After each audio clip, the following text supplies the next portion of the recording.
Many people believe that when you go to the gym, the reason that your muscles grow is because your muscles have accumulated enough tearing in them, which is called muscular damage, to cause your body to repair it back stronger.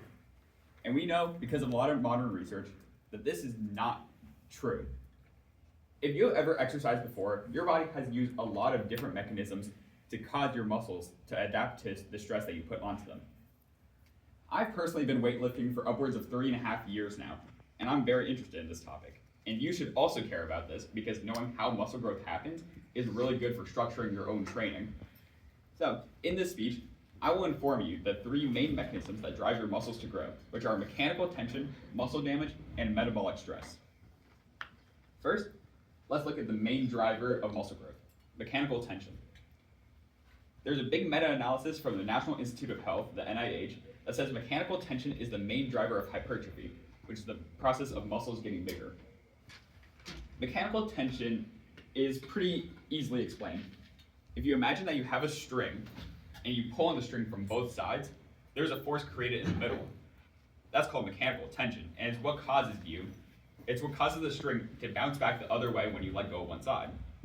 If you imagine your muscles as a collection of a bunch of strings, which are called fibers, whenever they need to contract, or whenever you need to move the muscle, these tiny strings contract and they create this mechanical tension.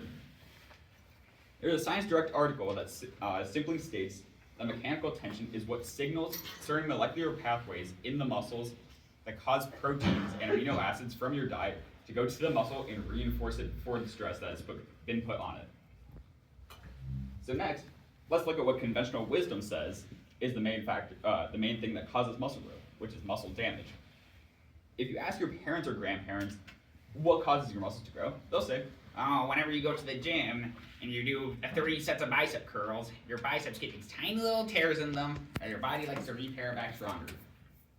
According to the NIH, they're not wrong, but this is not the main driver of muscular hypertrophy. Essentially, even though muscle damage is not the primary driver of muscle growth, these micro tears still do cause inflammation, which causes a bunch of white blood cells to come and carry proteins to the muscle that do reinforce it still. It is still important to consider that according to the Journal of Applied Physiology, too much muscle damage can be bad because at a certain point, your body stops trying to grow the muscle bigger and it starts just trying to repair it so it doesn't fall off the bone or just get destroyed. There is one more main factor that drives muscle growth, which is metabolic stress. The NIH meta-analysis from earlier states that metabolic stress is the 3rd main driver of muscle growth. Metabolic stress is essentially whenever you do a repeated action with your muscles, a bunch of metabolites like lactate and lactic acid rush to your muscle to provide very short-term energy so the muscle can keep contracting. If you've ever felt a burn or a pump in your muscle, you felt metabolic stress.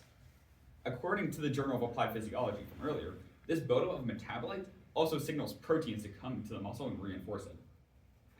So in conclusion, there are 3 main drivers of muscle growth, which happen to be mechanical tension, muscle damage, and metabolic stress. So next time you work out, you'll understand how your muscles are adapting to the stress that you're putting onto them so they can endure more for next time.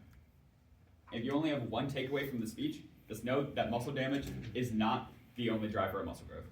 Thank you.